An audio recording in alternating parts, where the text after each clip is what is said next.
Hari ini Bapak Ibu Saudara sekalian kita akan membahas dari surat 2 Yohanes. Kita melanjutkan eksposisi kita. Saya sudah membahas di Geri Solo itu eksposisi dari 1 Yohanes, surat 1 Yohanes. Dan kita sudah memulai kitab yang baru atau surat yang baru, yaitu surat 2 Yohanes. Mari kita buka kitab kita dari 2 Yohanes pasal yang pertama ayat 1 sampai 5 ya. Surat 2 Yohanes ayat 1 sampai 5. Saya akan bacakan untuk kita semua.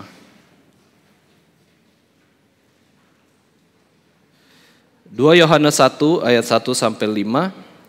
Dari penatua kepada ibu yang terpilih dan anak-anaknya yang benar-benar aku kasihi, bukan aku saja yang mengasihi kamu, tetapi juga semua orang yang telah mengenal kebenaran.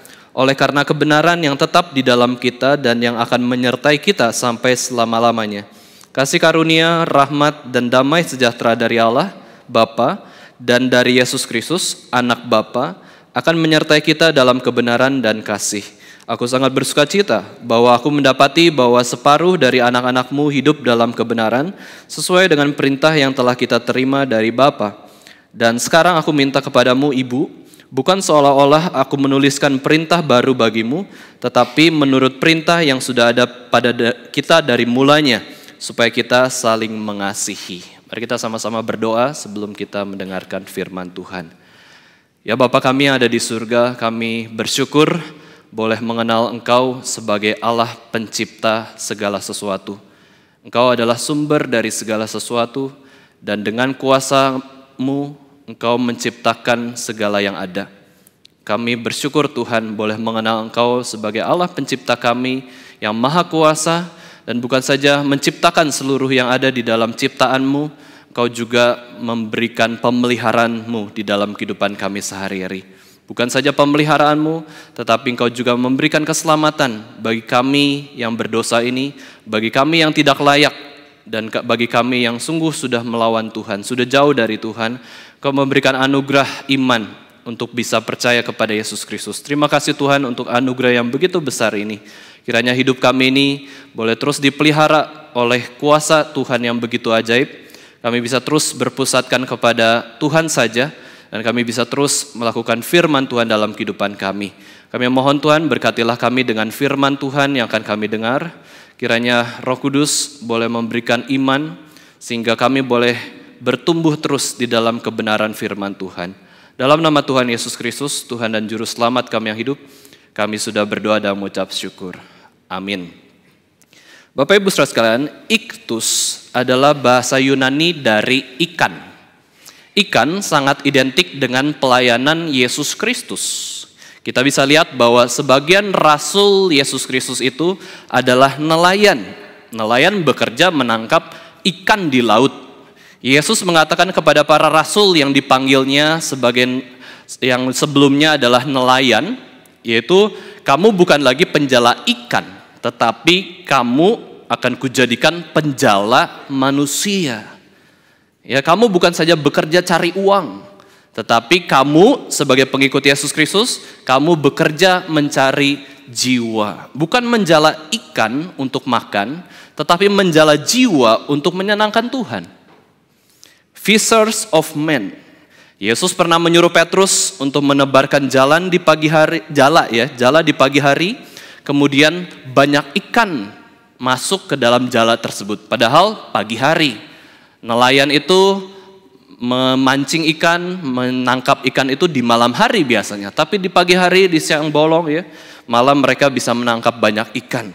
Lalu waktu Yesus melakukan mujizat memberi makan banyak orang, ya, dengan apa? 5 roti dan 2 ikan. Yesus juga menggunakan ikan sebagai tanda Yunus. Ketika Nabi Yunus lari dari panggilan Tuhan, Tuhan memerintahkan ikan untuk menelan Yunus selama 3 hari di perut ikan, terus kemudian dikeluarkan kembali dari perut ikan sehingga Yunus menjalankan panggilan Tuhan. Itu digambarkan bahwa Yesus akan mati dan dalam 3 hari Yesus akan bangkit ya dari kematian. Setelah kebangkitan pun, Yesus Kristus menampakkan diri kepada para rasul, dan sempat di suatu ruangan Yesus hadir menampakkan diri dengan tubuh kebangkitan, dan makan apa Bapak Ibu sekalian? Makan ikan goreng. Wah, semuanya bicara soal ikan. Saya sempat tanya istri saya, iseng ya, makanan favorit Tuhan Yesus apa di bumi? Lalu istri saya mengatakan roti dan ikan. Wah, betul ya, tebakannya ikan.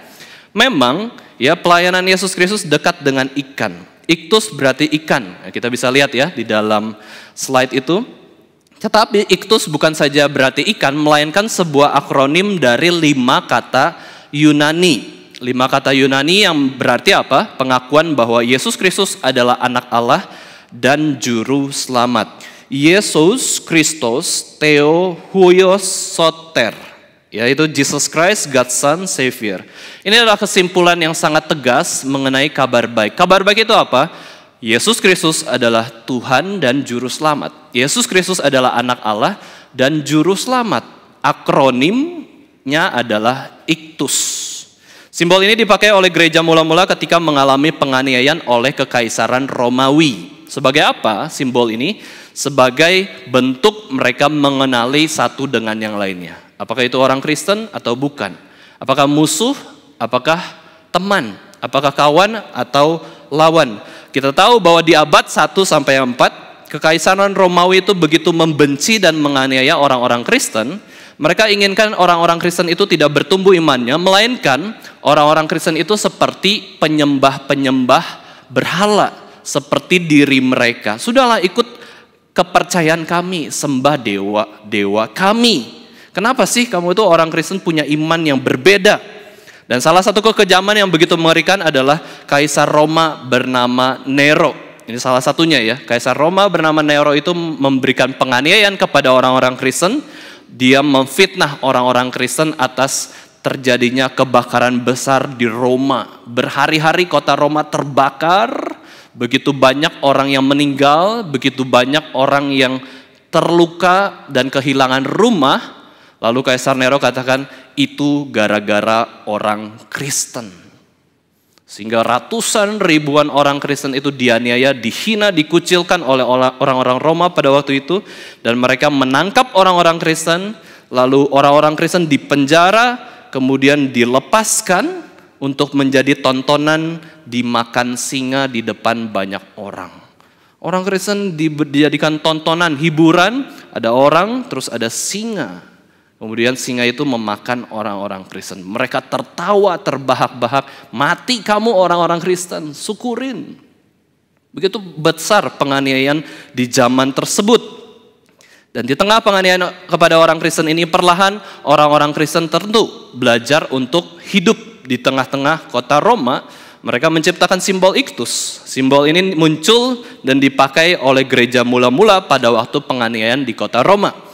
Mereka pakai simbol iktus sebagai alat komunikasi, sebagai tanda pengenal untuk menghindari penganiayaan dari kekaisaran Romawi, untuk membedakan mana kelompok Kristen, mana yang bukan Kristen. Simbol iktus juga dipakai untuk menandakan bahwa ini tempat atau rumah di mana mereka bisa berkumpul dengan aman untuk beribadah sebagai orang Kristen. Nah, pertanyaannya, kenapa simbolnya ikan? Kenapa nggak salib?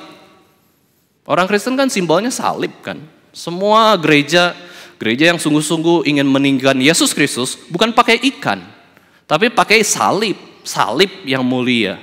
Satunya salib yang menyelamatkan kita adalah salib Yesus Kristus. Kenapa nggak pakai simbol salib?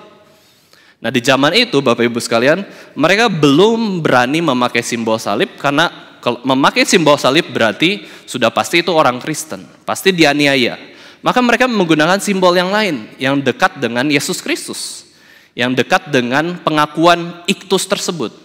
Yesus Kristus adalah anak Allah dan juru selamat. Yesus adalah Tuhan Allah itu sendiri dan juru selamat. Itu kekristenan. Mereka pakai gunakan ikan, karena apa? Sebenarnya simbol ikan ini sudah dipakai oleh orang Yunani, orang Romawi, dan banyak penyembah berhala lainnya.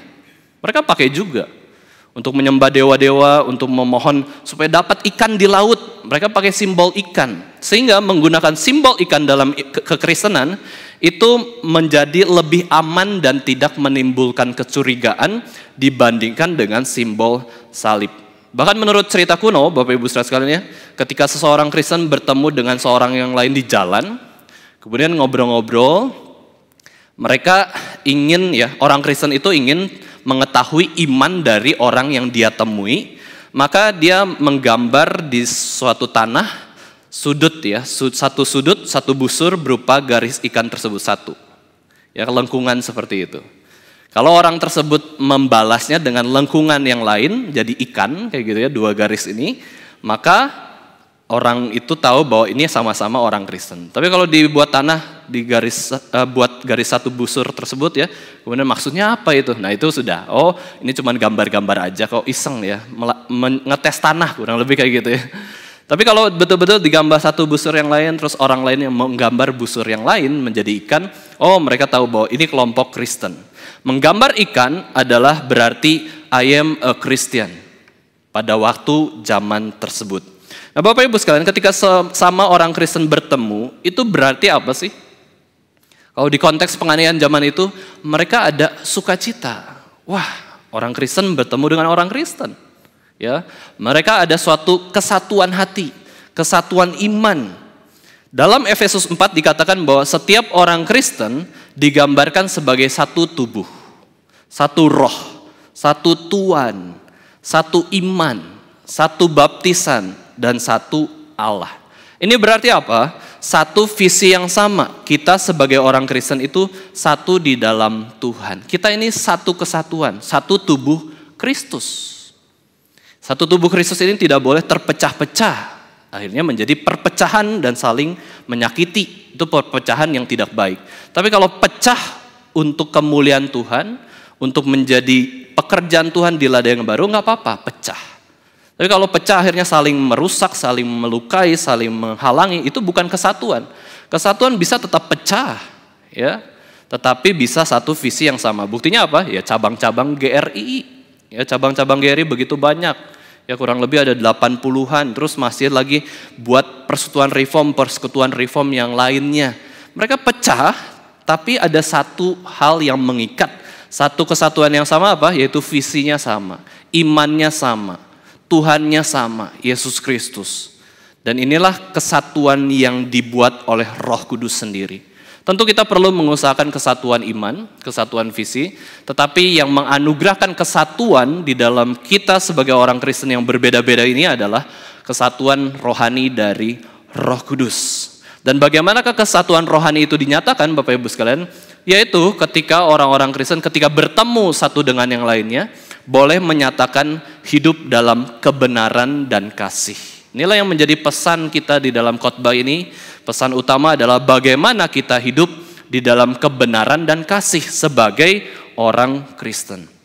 Hidup yang teosentris, hidup yang berpusat pada Tuhan, hidup yang menyatakan kebenaran Tuhan dan menyatakan kasih Yesus Kristus kepada seluruh dunia. Maka dalam kehidupan bergereja, kita diminta, dituntut, diperintahkan oleh Tuhan bahwa kita harus hidup saling mengasihi satu dengan yang lainnya. Itu karena kasih Tuhan. Lalu hidup harus bagaimana lagi? Harus hidup dalam membangun kebenaran bersama-sama. Karena apa? Kebenaran dari Tuhan sendiri. Agak susah ya. Kalau kasih kan berarti mengasihi. Kalau benar ini apa? Saya pikir-pikir mungkin membenarkan gitu ya. Kasih, mengasihi. Benar, membenarkan. Kita harus hidup saling membenarkan satu dengan yang lain. Harus saling mengasihi satu dengan yang lain. Kalau ada yang salah, ditegur. Kalau ada yang berdosa, dikasih tahu. Supaya apa? Hidup benar di hadapan Tuhan. Kita memberikan kasih, ya kalau ada orang membutuhkan, kita berikan belas kasihan juga. Inilah hidup orang Kristen. Allah meminta hidup kita itu mengasihi dan juga hidup dalam kebenaran, bukan membenci sesama kita. Apalagi sudah di dalam kesatuan tubuh Kristus masih saling membenci. Untuk apa? Ya, sudah di dalam satu tubuh Kristus yang sama, kita masih salah-salah terus. Nggak apa-apa salah, udahlah, cincailah, ya, nggak apa-apa salah sedikit. Bukan. Kita harus hidup sesuai kebenaran Alkitab. Itu tuntutan Tuhan. Memang ada toleransi ketika orang bersalah, tetapi kita harus kasih tahu idealnya seperti apa yang Alkitab nyatakan. Kita tidak dipanggil untuk saling membenci maupun saling menghakimi dengan tidak adil. Apa yang menurut saya benar, pasti benar, kamu salah. Tidak. Penghakim yang sejati adalah Tuhan dan firman Tuhan. Kepada orang yang seiman, kepada orang yang bukan seiman bagaimana Bapak Ibu sekalian? Kita tetap mengasihi mereka. Kita tetap jalankan kasih dan kebenaran. Kita berbuat baik kepada orang yang bukan Kristen. Kita juga kabarkan kebenaran, Injil kepada mereka semua. Ya, benarkan hidup mereka juga dalam kebenaran firman Tuhan. Ajak mereka bertobat, ya, hidup benar di hadapan Tuhan. Bapak Ibu sekalian, ini adalah teladan dari gereja mula-mula.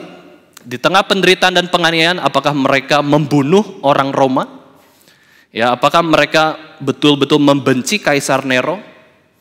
Ya, tidak. Mereka berdoa bagi kaisar, berdoa bagi orang-orang Roma yang menganiaya mereka.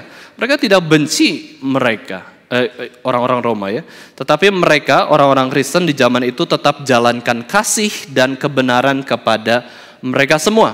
Meskipun mereka susah beribadah secara terbuka, mereka usahakan agar kita bisa beribadah di tempat yang aman, nyaman. Bagaimana? Yaudah, simbol ikan kayak gitu ya. Mereka menggunakan simbol-simbol ini supaya mereka bisa beribadah meskipun dilarang beribadah. Mereka susah beribadah tapi mau jalankan ketaatan kepada Tuhan. Ingat dan kuduskanlah hari Sabat. Meskipun susah mau taat. Karena apa? Kebenaran yang Tuhan berikan. Kasih kepada Yesus Kristus. Inilah ciri utama dari orang Kristen Bapak Ibu sekalian. Yaitu hidup dalam kebenaran dan hidup dalam kasih Yesus Kristus. Nah, sejarah simbol iktus dari kehidupan gereja mula-mula itu ya, yang hidup penuh kebenaran dan kasih ini, memiliki pesan yang sama dengan pembahasan kita dalam surat 2 Yohanes ini. Dalam surat 2 Yohanes yang kita sudah baca tadi, ini menggunakan simbol di mana tidak semua orang bisa mengerti. Karena apa? Rasul Yohanes menggunakan identitas yang disamarkan, yaitu dia menggunakan yang pertama, aku ini ya tidak menyebut namanya. Aku Rasul Yohanes, seperti Rasul Paulus ya. Ya, Rasul Yohanes itu menyamarkan namanya dengan cara dari penatua. Aku ini penatua. Ya. Penatua dalam konteks ini adalah seorang yang senior, seorang yang berpengalaman dalam mengikut Tuhan. Dia diangkat sebagai pemimpin rohani dalam gereja Tuhan, elder di dalam gereja Tuhan.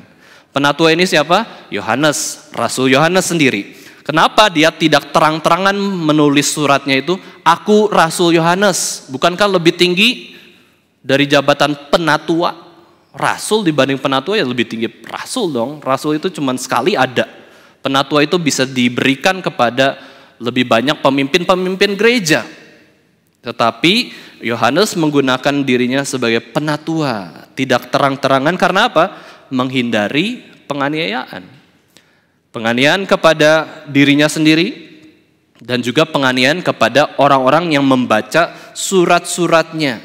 Bukan berarti Yohanes itu keberaniannya lebih rendah daripada Rasul Paulus yang menulis suratnya terang-terangan. Aku Rasul Yesus Kristus, aku Paulus. Bukan demikian ya. Tetapi Rasul Yohanes ini mengurangi resiko-resiko yang tidak perlu. Resiko-resiko bahaya yang akhirnya ketika tulis surat malah orang mati. Malah Yohanes juga langsung dihukum mati. Kenapa? Karena Yohanes memikirkan jangka panjang. Surat ini ya ditulis dengan samaran-samaran kurang lebih ya. Supaya yang penting firman Tuhan disebarluaskan dan penerimanya itu menangkap isi hati dari Rasul Yohanes. Firman Tuhan dapat terus disebarluaskan dan pekerjaan Tuhan tidak terhambat. Karena apa? Menghindari resiko-resiko yang tidak perlu. Jangan sok berani malah kacau. Ya malah pekerjaan Tuhan terhambat. Maka Rasul Yohanes dengan perspektif yang lain bijaksana, sudahlah tenang saja. Ya bekerja di dalam ketenangan, ya tidak terlihat, tidak perlu menunjukkan diri aku Yohanes. Yohanes katakan bahwa dirinya adalah penatua.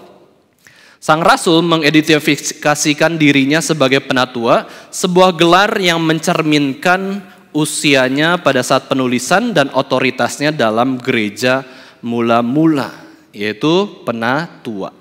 Ya, surat ini ditulis dengan cinta yang tulus dan betul-betul di dalam surat 2 Yohanes ini menjelaskan tentang poin yang jelas, yaitu bagaimana orang Kristen harus berjalan dalam kebenaran maupun kasih Tuhan. Kemudian ya, di dalam simbol yang lain adalah yang kedua, Ini yang menjadi kontroversi tafsiran bagi orang-orang Kristen yang membaca adalah maksud penatua ini, yaitu Rasul Yohanes, menuliskan surat 2 Yohanes ini kepada siapa?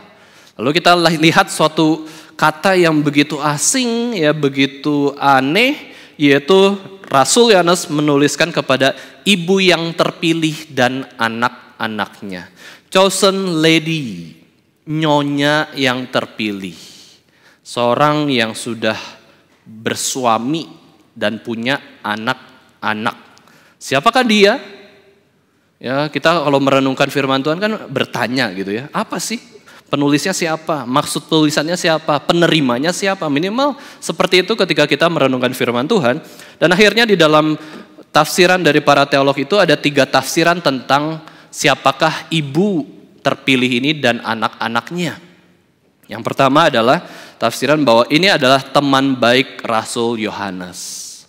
Ya, dia tuliskan surat kepada seorang ibu, betul, ibu yang terpilih. Dan ibu itu punya banyak anak, tidak satu anak, punya anak-anak. Seorang ibu rumah tangga yang baik, seorang Kristen yang baik dan menjadi teladan bagi orang Kristen yang lainnya.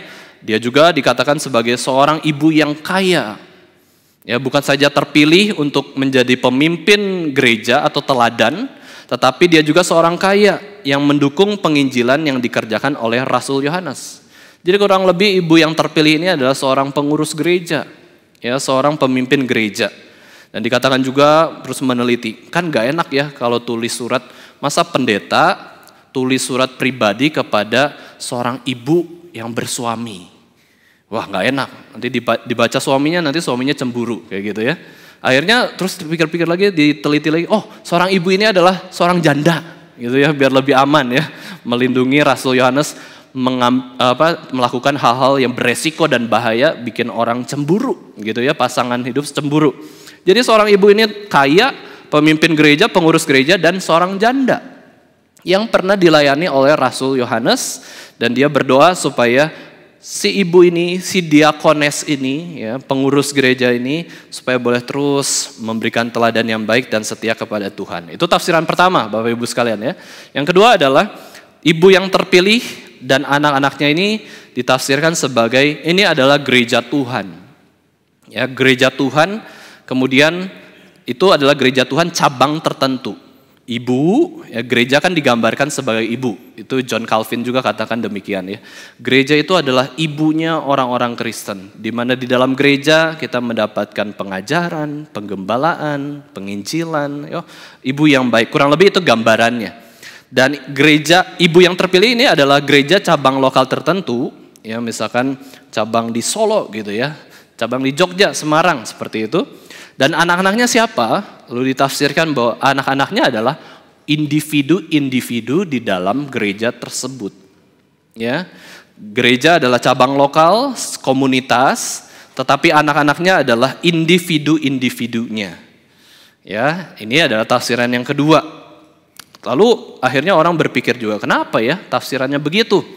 Bukankah gereja itu harus tinggal disebutkan saja jemaat, lokasinya di mana atau daerahnya mana, dan kenapa harus ibu dan anak-anak? Ya, yang ketiga, ini tafsiran juga ya dari para teolog mengatakan bahwa ini adalah surat yang tertuju kepada Maria, ibu Yesus Kristus, gitu ya. Nah, kenapa bisa demikian? Karena salah satu perkataan Tuhan Yesus Kristus di atas kayu salib apa? Kepada Maria maupun Rasul Yohanes, yaitu Yesus katakan kepada Maria, ibunya sendiri, ibu, ini anakmu. Kepada Yohanes katakan, anak, ini ibumu yang terpilih. Jadinya ya, ibumu, ini ibumu. Dalam arti apa? Yesus Kristus mengatakan bahwa kepada Maria, aku ini anak yang akan mati di atas kayu salib, dikuburkan, bangkit pada hari yang ketiga, dan kamu tidak akan melihat aku lagi karena aku akan naik ke surga. Pengganti aku adalah Yohanes. Maria dihibur oleh Yesus di tengah-tengah kematian di atas kayu salib itu.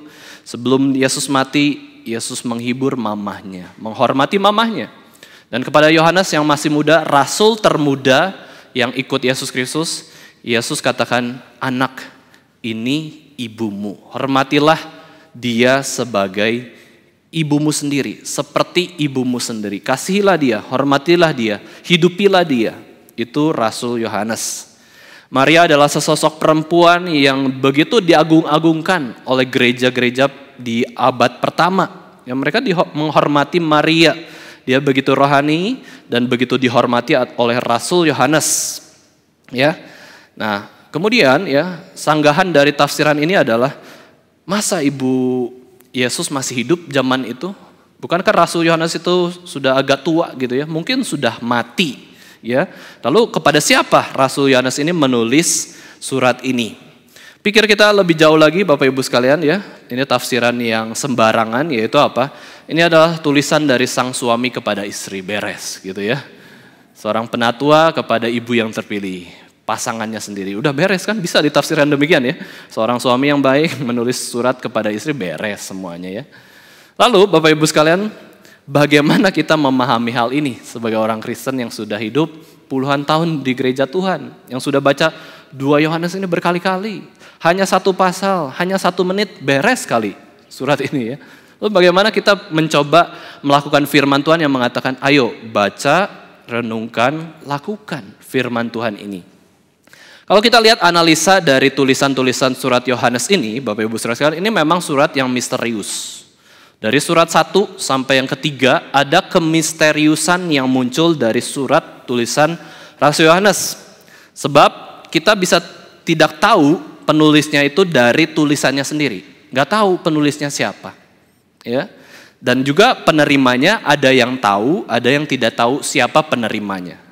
Misalkan ya, di dalam surat 1 Yohanes, penulisnya memang dikasih tahu itu dari Yohanes. Coba kita buka ya, surat 1 Yohanes pasal 1 ayat 1. Enggak ada dari Rasul Yohanes. Enggak, langsung Yohanes katakan beritanya. Inilah berita yang sudah ku alami sendiri. Enggak ada. Tahu dari mana ini Rasul Yohanes menulisnya? Ya. Kemudian kita lihat juga di dalam tulisan surat 1 Yohanes yang sudah kita bahas, kita suka melihat bahwa Yohanes ini menulis kepada pembacanya dengan apa? Dengan mengatakan anak-anakku. Memang pembacanya anak-anak Yohanes semua, gitu ya? Enggak. My little children, anak-anakku yang kecil. Ini bicara soal apa? Tulisan Yohanes kepada orang-orang Kristen tapi yang baru bertumbuh, baru beriman kepada Yesus Kristus. Maka Yohanes memposisikan dirinya sebagai bapa rohani kepada anak-anak yang rohani. Maka Rasul Yohanes di dalam surat 1 Yohanes mengatakan anak-anakku. Wah, misterius ya. Kepada siapa? Harus ditafsirkan. Di dalam surat 2 Yohanes kita bingung juga. Sekarang Yohanes menggunakan penatua dan ibu yang terpilih. Di surat ketiga Yohanes ya, Bapak Ibu saudara kita bisa lihat penulisnya tidak tahu siapa penatua lagi, tetapi penerimanya adalah Gaius. Ya, ini adalah lebih jelas penerimanya adalah Gaius, seorang Kristen juga. Jadi Bapak Ibu sekalian, kepada siapa Yohanes melakukan penulisannya?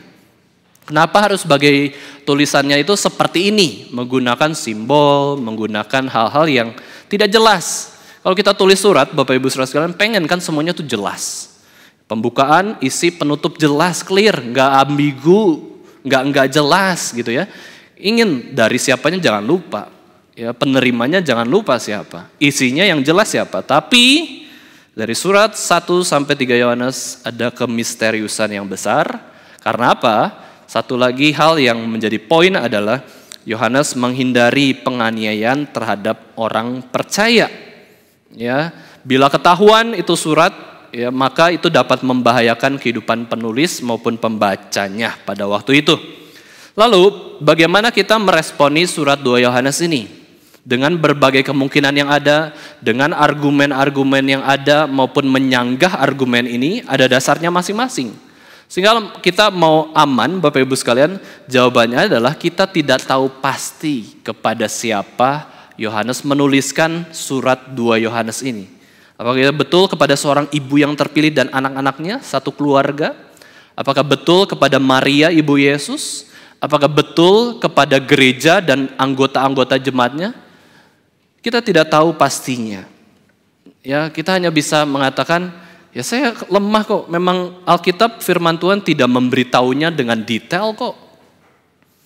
Yang saya bisa ketahui adalah nanti kalau sudah masuk surga, saya akan bertemu dengan Rasul Yohanes. Betul nggak Yohanes tulis surat ini? Betul nggak kepada siapa penulis ini memberikan suratnya? Maka yang jauh lebih aman Bapak Ibu sekalian dalam memahami firman Tuhan, bukan cari-cari yang memang tidak dikasih tahu oleh Tuhan di dalam Alkitab. Tidak perlu cari-cari yang tidak diberitahu. Menggumulkan boleh sampai akhirnya kita tahu bahwa kita tidak tahu. Tapi nggak boleh juga akhirnya saya sudah baca, nggak tahu. Tanpa usaha, tanpa menggumulkan, tanpa mencari, menganalisa firman Tuhan ini. Maka yang jauh lebih kita pikirkan, lebih fokuskan dari surat 2 Yohanes ini adalah pesan firman Tuhan bicara apa di dalam kehidupan orang percaya. Prinsip-prinsip kebenaran apa yang kita bisa baca, yang kita bisa ketahui dan lakukan dalam kehidupan kita sehari-hari. Meskipun kita tidak tahu persis siapakah penerimanya, tapi yang lebih penting adalah isi suratnya. Pengenalan akan Allah apa yang kita bisa pelajari dan apa yang kita bisa lakukan dalam kehidupan kita sehari-hari. Di dalam ayat 1-2, di situ dikatakan oleh Yohanes, dari penatua kepada ibu yang terpilih dan anak-anaknya yang benar-benar aku kasihi. Bukan aku saja yang mengasihi kamu, tetapi juga semua orang yang telah mengenal kebenaran. Oleh karena kebenaran yang tetap di dalam kita dan yang akan menyertai kita sampai selama-lamanya. Yohanes menjelaskan dengan tegas maksudnya bahwa dirinya itu mengasihi gereja Tuhan. Mengasihi orang-orang percaya. Mengasihi orang-orang yang dia kenal sebagai seorang yang beriman kepada Tuhan. Maka dia katakan, aku mengasihi kamu, ibu yang terpilih dan anak-anaknya. Tidak heran bila sejarah gereja mengatakan dia adalah rasul kasih, apostle of love. Karena apa? Karena dalam kehidupan Rasul Yohanes dia banyak menulis tentang kasih. Bukan saja itu, dia menjelaskan kasih dan dia menjelaskan perintah utama dari Yesus Kristus, perintah yang baru itu. Dan juga di dalam kehidupannya dia menekankan apa? Saya mengasihi kamu. Ya, aku mengasihi kamu dengan perkataan, tetapi bukan saja dengan perkataan, melainkan dengan perbuatan yang nyata. Itu adalah Rasul Yohanes mengasihi sesama orang Kristen. Itu salah satu perintah Tuhan di dalam kehidupan kita. Bapak Ibu sekalian, kalau kita mau diberikan pertanyaan ya, susah nggak ya mengasihi sesama orang Kristen? Lebih susah mana? Mengasihi orang Kristen atau mengasihi orang bukan Kristen? Wah, jawabannya sangat relatif, ya, jawabannya sangat susah juga. Ya, kita bisa katakan kayaknya susah-susah gampang gitu ya, atau gampang-gampang susah dibalik boleh lah ya, supaya susahnya nggak banyak ya.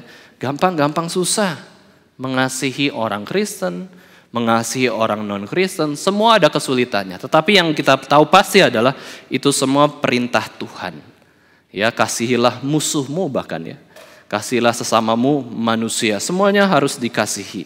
Susah karena apa? Karena dia orang berdosa. Dan orang berdosa sukanya itu bukan saling mengasihi, sukanya itu saling menghakimi secara tidak adil, sukanya itu saling membenci, sukanya saling menuntut secara sembarangan, sehingga akhirnya konflik, bertengkar, dan tidak ada penyelesaian, saling membenci. Manusia berdosa itu naturnya berdosa dan lebih mudah membenci daripada mengasihi. Itu keberadaan manusia yang berdosa. Mengasihi sesama manusia bukanlah hal yang mudah. Tetapi Tuhan menuntut kita untuk apa? Mengasihi. Tuhan menuntut kita untuk memberi. Ya. Tuhan menuntut kita melayani, bukan dilayani. Ini bisa dilakukan. Bukannya tidak bisa dilakukan, karena apa? Karena melalui pertolongan Roh Kudus saja. Kalau kita sebagai manusia bisa melakukan ketaatan kepada Allah secara baik, berkenan di hadapan Tuhan, itu karena pertolongan dari Roh Kudus saja. Kita bisa jalankan karena Tuhan yang menopang. Kenapa mengasihi itu menjadi hal yang mudah? Bukan karena Tuhan menopang kita saja, melainkan Tuhan sendiri yang mengatakan bahwa kuk yang kupasang kepadamu itu ringan, enak. Beban yang kuberikan itu ringan, mudah. Itu yang dikatakan oleh Yesus Kristus bahwa pikulah kuk yang kupasang. Ya, kuk yang kupasang, salib yang Yesus pasang bagi kita. Yaitu apa? Kasihilah sesamamu manusia. Enggak mudah mengasihi, tetapi mudah juga karena apa? Karena Tuhan yang menopang dan Tuhan yang mengatakan itu mudah. Belajarlah daripadaku sebab aku lembut dan rendah hati dan kamu akan menemukan rest for your soul. Istirahat bagi jiwamu. Lalu Yesus katakan, sebab kuk yang kupasang itu enak. Ini terjemahan LAI ya. Padahal harusnya adalah mudah. Tapi LAI menerjemahkan dengan luar biasa ya. Salib Yesus Kristus pasang ya, salib kita yang Yesus pasang di pundak kita itu enak tenan ya. Enak loh. Bayangkan ya, ini LAI, tapi yang benarnya adalah mudah. Easy. Levelnya tuh easy, mudah kok. Karena apa? Karena bukan karena kekuatan kita bisa mengasihi sesama, melainkan karena pertolongan dari Tuhan. Bebanku pun yang kuberikan kepadamu, beban itu ringan. Wah, bayangkan ya. Kalau kita mengatakan beban saya berat, wah, menyangkal perkataan Yesus Kristus. Kalau kita mengatakan salib saya itu, aduh, gak enak, ya berat banget, susah. Kita menyangkal Yesus Kristus yang kita ikuti. Bapak Ibu sekalian, ini dua-duanya ada. Pelayanan itu susah. Tapi pelayanan itu juga mudah. Karena apa? Tuhan yang mengatakan demikian dan Tuhan yang menopang kita. Kuasa Tuhan itu begitu besar kok. Masa kita mau melemahkan kuasa Tuhan? Saya nggak bisa Tuhan. Ya, ketika Tuhan perintahkan sesuatu, Tuhan kasih berkatnya untuk memampukan kita untuk melakukannya. Masa kita katakan gak bisa? Wah, kita betul-betul tidak menghormati Tuhan yang sudah memberikan kekuatan kepada kita. Yesus Kristus mengatakan inilah hukum yang terutama.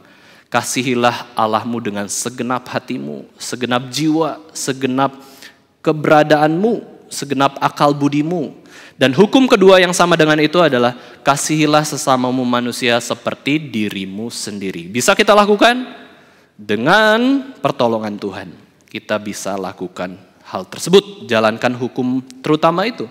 Lalu Yohanes katakan bahwa bukan saja Rasul Yohanes yang mengasihi umat Tuhan, tetapi semua orang yang telah mengenal kebenaran itu juga mengasihi saudara seiman, ibu yang terpilih dan anak-anaknya ini.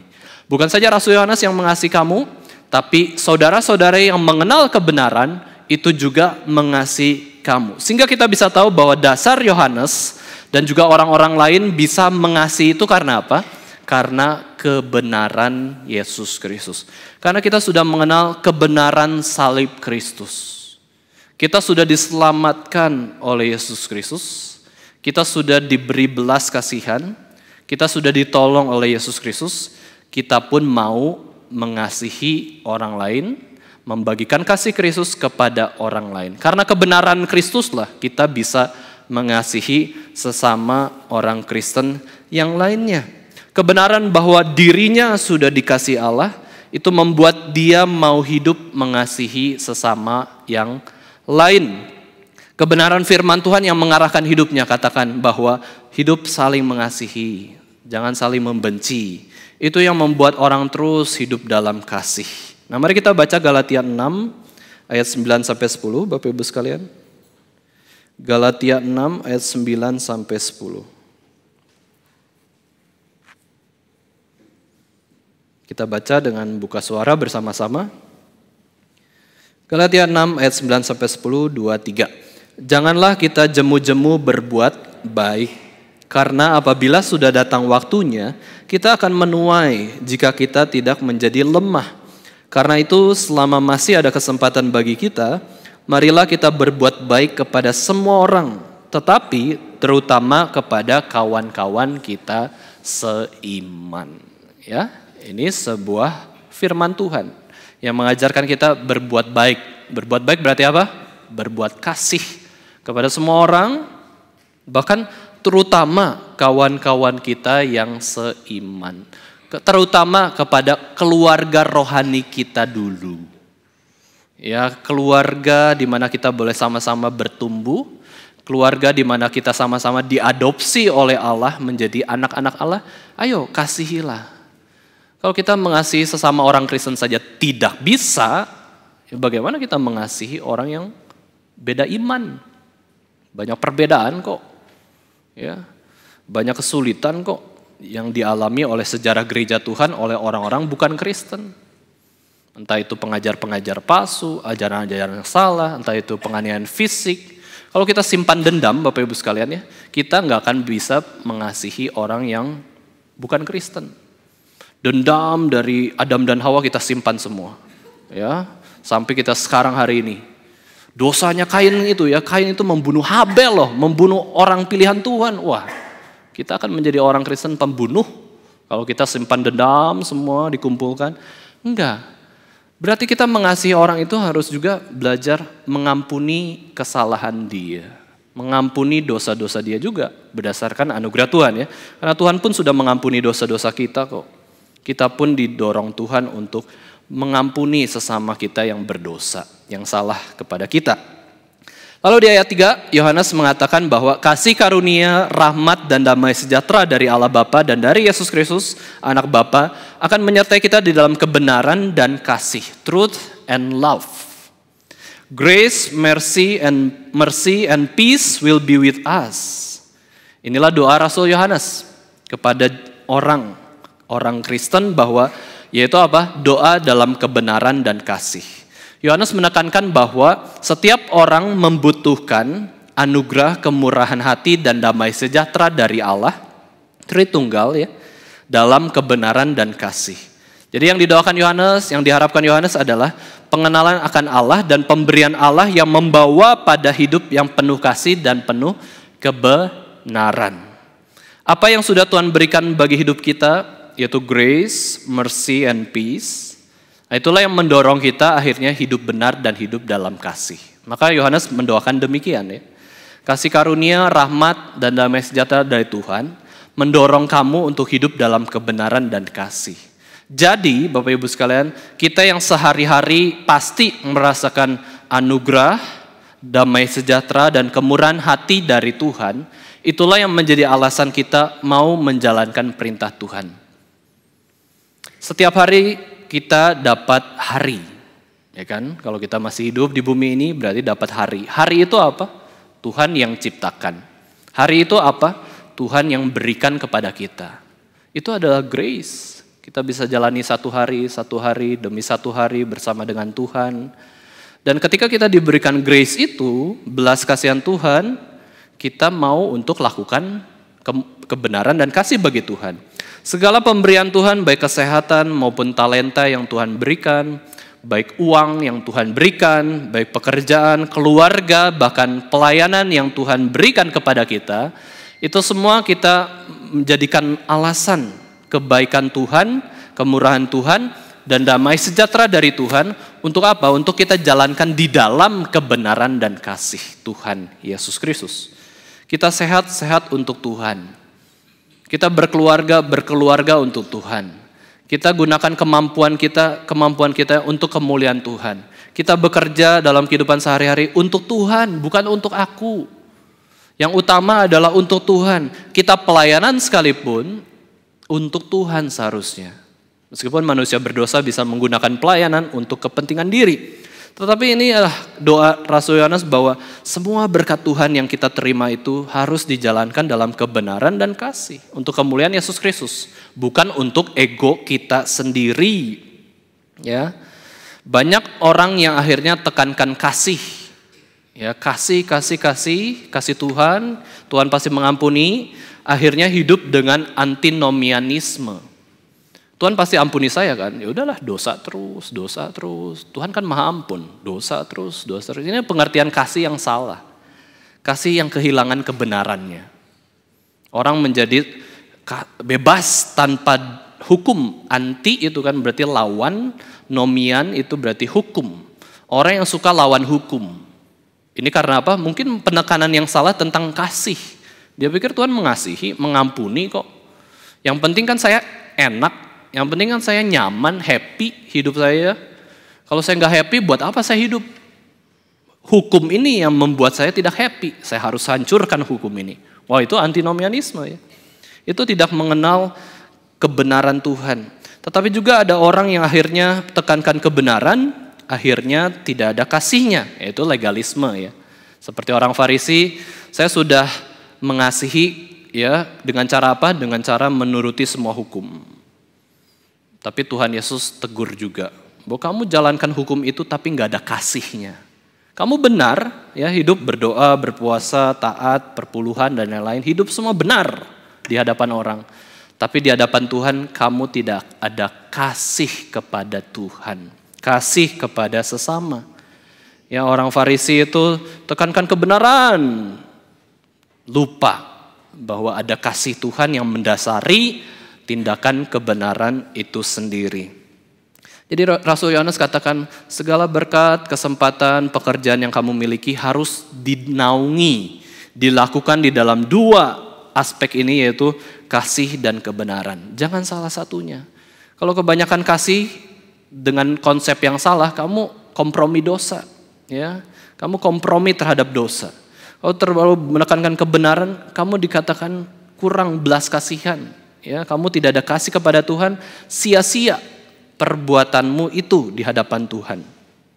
Dan yang terakhir, Bapak Ibu sekalian, ayat 4-5 dikatakan ya oleh Rasul Yohanes, aku sangat bersukacita bahwa aku mendapati bahwa separuh dari anak-anakmu hidup dalam kebenaran sesuai dengan perintah yang telah kita terima dari Bapa. Itu ayat 4. Di sini Rasul Yohanes menjelaskan tentang emosinya. Emosi yang muncul ketika melihat semua orang Kristen hidup dalam kebenaran dan kasih? Tidak. Ya, ketika melihat separuh loh, bayangkan ya. Tuntutan Rasul Yohanes itu nggak muluk-muluk ya. Kalau separuh orang-orang Kristen hidup dalam kebenaran dan kasih, itu sudah memberikan sukacita kepadanya. Ya, itu sudah memberikan sukacita yang besar kepada Rasul Yohanes. Apalagi semua. Tapi semua apakah mungkin? Kayaknya susah ya. Ya, ini pesimis juga ya, Rasul Yohanes pesimis juga. Apakah bisa semua orang Kristen itu hidup dalam kebenaran dan kasih Yesus Kristus? Wah, kayaknya mustahil. Maka separuhnya saja saya sudah sukacita. Separuh dari anak-anakmu, dari orang-orangmu, ya hidup dalam kebenaran dan kasih, aku sudah bersukacita. Wah, ini adalah emosi yang benar yang dimiliki oleh Rasul Yohanes. Sukacita yang benar. Ya, kita tahu bahwa ada tulisan dari Pendeta Stephen Tong tentang pengudusan emosi. Ya, buku pengudusan emosi. Manusia itu memiliki emosi yang banyak. Ya, seperti apa? Sukacita, dukacita, kemarahan, ya, ketakutan, kekhawatiran, kebencian dan kasih, itu semua emosi. Macam-macam emosi. Dan emosi yang paling sering muncul dalam kehidupan manusia itu apa Bapak Ibu sekalian? Yang sering kita ungkapkan perasaan di dalam hidup kita apa? Ya, Pendeta Stephen mengatakan bahwa yang paling sering muncul dalam kehidupan manusia emosi atau perasaannya adalah sukacita maupun dukacita. Ya, sukacita dan dukacita adalah emosi yang paling sering muncul setiap hari dalam kehidupan kita. Kita senang, kita sedih, itu adalah hal yang umum. Dan dia contohkan bahwa membenci adalah emosi ya. Mengasihi berarti emosi juga. Membenci, tapi kita bisa perspektif yang lain ya. Membenci itu tidak selalu negatif dan salah. Ya. Mengasihi tidak selalu positif dan benar. Wah, pusing juga ya. Tergantung apa? Tergantung objeknya. Membenci apakah selalu salah Bapak Ibu sekalian? Tidak selalu. Mengasihi apakah selalu benar Bapak Ibu sekalian? Tidak selalu. Lalu bagaimana yang benar? Yaitu kalau kita benci dosa, benci kejahatan, maka itu adalah emosi yang benar. Dan ketika kita benci kejahatan, benci dosa, itu sesuai dengan emosinya Tuhan. Dan Tuhan bisa memberikan sukacita surgawi di dalam kebencian kita terhadap dosa. Wah, unik ya. Unik emosi yang muncul itu. Karena apa? Karena kita membenci dosa itu sesuai dengan perasaan Tuhan. Tetapi juga yang lain adalah bila kita mengasihi diri saja. Nah, ini adalah emosi yang salah ya. Hanya mengasihi diri saja. Gak ada kasih Tuhan maupun kasih sesama. Maka itu pun salah. Mengasihi dosa, mengasihi ego diri saja, gitu ya. Itu adalah emosi yang salah. emosi yang tidak berkenan di hadapan Tuhan, dan justru ketika kita mengasihi objek yang salah, kita mendapatkan apa? Duka cita dari Tuhan. Kenapa? Tuhan tidak suka berdosa kok. Tuhan sedih ketika kita melakukan dosa, lalu kita lakukan dosa, kita senang terhadap dosa. Sebenarnya hati kita sedih. Cuman kita tidak sadar saja. Kita tutupi kesedihan yang perasaan dari Tuhan itu sedih. Kita tutupi kesedihan kita dengan sukacita. Saya senang kok menipu diri ya. Saya senang kok lakukan dosa. Saya lebih nyaman lakukan dosa daripada taat kepada Tuhan. Padahal hati kita sedih. Ada sedihan yang muncul. Cuman kita tidak sadar ya perasaan-perasaan tersebut. Karena kita suka campur aduk. Perasaan yang benar, perasaan yang salah, perasaan yang tidak kudus maupun perasaan yang kudus. Dan kita harus arahnya adalah kepada perasaan Tuhan. Dan di sini Yohanes memiliki sukacita yang kudus, sukacita surgawi. Pengalamannya mengajarkan pada pembacanya bahwa bersukacitalah atas sukacita Tuhan. Ya, bersukacitalah atas sukacita Tuhan. Apa yang Tuhan suka, kita sukai. Apa yang Tuhan benci, kita benci. Apa yang Tuhan sukai? Yohanes katakan bahwa bila orang-orang Kristen hidup sesuai dengan perintah Tuhan. Yaitu apa? Hidup dalam kebenaran dan kasih. Hidup saling mengasihi. Hidup saling membenarkan. Hidup betul-betul melayani Kristus. Dan apa yang Tuhan benci? Dosa. Segala sesuatu yang bertentangan dengan firman Tuhan. Itulah emosi. Dan kita harus belajar di dalamnya. Nah, ayat kelima mengatakan bahwa, dan sekarang aku minta kepadamu ibu, bukan seolah-olah aku menuliskan perintah baru bagimu, tetapi menurut perintah yang sudah ada pada kita dari mulanya, supaya kita saling mengasihi. Ini adalah perintah yang diulang-ulang oleh Rasul Yohanes di dalam surat pertamanya juga. Hidup saling mengasihi, hidup penuh kasih, hidup penuh kebenaran. Dan hari ini kita belajar untuk hidup dalam kebenaran dan kasih, Bapak Ibu sekalian ya. Pertanyaannya adalah, apa itu kebenaran? Apa itu kasih? Kebenaran adalah sifat Tuhan, ingat ya. Kebenaran adalah sifat Tuhan. Dan Allah adalah Allah yang benar, Allah yang sumber kebenaran. Di dalam diri Allah tidak pernah ada kesalahan. Ya, tidak ada kesalahan sama sekali. Ya, dia adalah sumber kebenaran di dalam diri Allah ya. Dan kebenaran berarti segala kebenaran Allah. Kebenaran berarti Yesus Kristus. Kebenaran berarti apa? Alkitab yang kita miliki, yang diberikan Tuhan kepada kita. Dan segala kebenaran yang ada di dunia ini adalah kebenaran milik Allah. Segala pengetahuan, logi-logi itu, semuanya itu milik Tuhan. Itu kebenarannya Tuhan. Dan kalau kita mau hidup dalam kebenaran, hidup berdasarkan Alkitab, yang mengenal Yesus Kristus, dan kita hargai semua kebenaran yang ada di dalam dunia ini. Apa itu kasih? Kasih juga ternyata adalah sifat Allah. Allah adalah kasih. Kasih berarti apa? Kasih berarti memberi. Itu praktek paling sederhana dari kasih. Ya, bahasa Indonesia kasih itu ngasih gitu ya. Kasih itu yang memberi. Kasih itu berarti memberi sesuatu. Ya, pemberian itu bukan saja materi, tetapi juga rohani atau secara moral ya, kita bisa berikan kepada sesama kita. Doa juga kita bisa berikan. 1 Korintus 13 sudah dijelaskan oleh firman Tuhan mengatakan tentang kasih. Kasih itu apa? Kasih itu sabar, kasih itu murah hati, ia tidak cemburu, ia tidak memegahkan diri dan tidak sombong. Ia tidak melakukan yang tidak sopan dan tidak mencari keuntungan diri sendiri. Ia tidak pemarah dan tidak menyimpan kesalahan orang lain. Ia tidak bersukacita karena ketidakadilan, tetapi bersukacita karena kebenaran.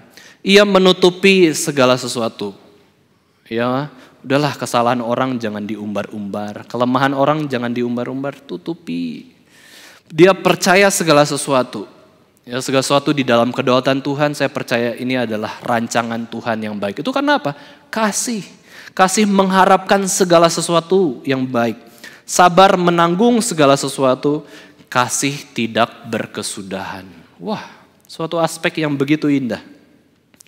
Dan di dalam 1 Korintus menjelaskan aspek yang sama dengan kebenaran, yaitu 1 Korintus 13 mengatakan kasih tidak berkesudahan. Inilah kesamaan dari kebenaran Tuhan bahwa kebenaran Tuhan tidak berkesudahan. Inilah kesamaan antara kasih dan kebenaran. Kasih dan kebenaran itu sama-sama sifatnya Tuhan. Dan kasih dan kebenaran ini sama-sama kekal. Ya, sama-sama kekal. Sudah ada sejak kekekalan, terus dibawa ke dalam bumi ini, kasih dan kebenaran Kristus. Dan juga nanti di surga, kita semua yang percaya kepada Yesus Kristus akan menjalankan kasih dan kebenaran senantiasa. Inilah kehendak Tuhan bagi kita, yaitu hidup dalam kasih dan kebenaran. Jangan lawan kasih, jangan lawan kebenaran, rugi sendiri. Kalau lawan kasih, lawan kebenaran, akan duka cita, akan merasa salah. Ya ditegur Tuhan kok, ya tidak nyaman hidupnya. Mari kita sama-sama hidup, Bapak Ibu sekalian, bukan untuk diri kita sendiri, melainkan hidup bagi Yesus Kristus. Rasul Paulus dalam Galatia 2 ayat 20 mengatakan, saya bacakan bagi kita semua. Namun aku hidup, tetapi bukan lagi aku sendiri yang hidup, melainkan Kristus yang hidup di dalam aku. Dan hidupku yang kuhidupi sekarang di dalam daging, ya, adalah hidup oleh iman dan dalam anak Allah yang telah mengasihi aku dan menyerahkan dirinya untuk aku. Ya, kita harus ingat bahwa sebagai orang Kristen bukan lagi aku yang hidup, ego yang hidup. Ya, ego yang berdosa yang hidup. Yang seharusnya hidup adalah Yesus Kristus hidup dalamku. Dan aku menjalankan hidup itu dengan cara apa? Dengan jalankan kebenaran dan kasih yang sudah ditunjukkan di dalam Yesus Kristus. Itulah arti hidup bagi Yesus Kristus, hidup dalam kebenaran dan kasih. Dan dalam sejarah himne ada lagu berjudul Living for Jesus, hidup bagi Yesus. Nah, ini juga lagu yang akan kita nyanyikan di nomor 4 itu ya. Lagu himne ini dibuat oleh Charles Loudon, ya, bukan atas dorongannya sendiri, ya, melainkan atas permintaan dari gerejanya untuk membuat sebuah lagu untuk anak-anak, lagu Injil. Lagu Injil untuk anak-anak, tolong buat dong, ya, Charles Loudon. Tentu Charles Loudon yang diberikan talenta musik, yang diberikan talenta membuat musik, sangat happy. Wah, saya senang ya dipercaya oleh orang untuk membuat sebuah karya lagu Injil bagi anak-anak. Saya buat, ya. Kemudian ketika dia sudah membuatnya, sudah ada liriknya, sudah ada lagunya, ketika dinyanyikan, ya, ayo, wah ini lagu baru nih, wah, lagu keren, lagu bagus, ya. Ketika dinyanyikan, dia rasa kok lagunya jelek ya, buatan dia kok jelek sih lagunya ya. Kayaknya ada yang kurang bagus dari kata-katanya, perlu diedit lagi. Lalu dia tarik lagi, ya karyanya ini ditarik lagi, udah ditarik lagi terus disimpan di sebuah lemari dia. Sampai lupa dia, lagu ini telah dia buat dan perlu diedit kata-katanya karena dia sibuk pekerjaan yang lainnya. Kemudian 2 tahun berlalu lagu itu tersimpan dalam lemari, ya sudah mau usang mungkin, sudah dilupakan. 2 tahun kemudian si Charles Loudon ini mendengar bahwa ada penulis lagu Kristen bernama Thomas Chisholm. Ya, Thomas Chisholm ini mengalami kondisi keuangan yang buruk dan kesehatan yang buruk. Sehingga dia harus pindah kota ke tempat yang dekat dengan Charles Loudon. Ya, Thomas Chisholm ini. Maka dari itu si Charles Loudon pikir, wah ada teman pemusik nih. Siapa tahu kita bisa team up. Ya, siapa tahu kita bisa kerjasama untuk membuat sebuah lagu. Waktu mereka akhirnya bertemu, ya di suatu tempat bertemu, ayo kita buat lagu pujian yuk bagi Tuhan, membuat lagu himne bagi Tuhan. Lalu Loudon, ya Charles Loudon mengingat, oh iya saya punya lagu yang 2 tahun lalu itu tersimpan di lemari saya. Akhirnya dia minta Chisholm untuk menuliskan liriknya, karena menurut saya ini liriknya kurang bagus, tolong edit dong, gitu ya. Dengan tema apa? Si Thomas Chisholm tanya kepada Charles Loudon, temanya apa? Temanya adalah ya hidup bagi Yesus, gitu ya. Nah, maka dari itu kemudian si Thomas Chisholm mengedit kata-katanya dan jadilah lagu ini yang bisa kita terus nyanyikan dalam kehidupan kita. Mari Bapak Ibu sekalian, pesan firman Tuhan ini begitu sederhana. Kita diperintahkan Tuhan, kita diminta Tuhan untuk mempersembahkan hidup bagi Yesus Kristus. Hidup bagi Yesus berarti hidup dalam kebenaran dan kasih.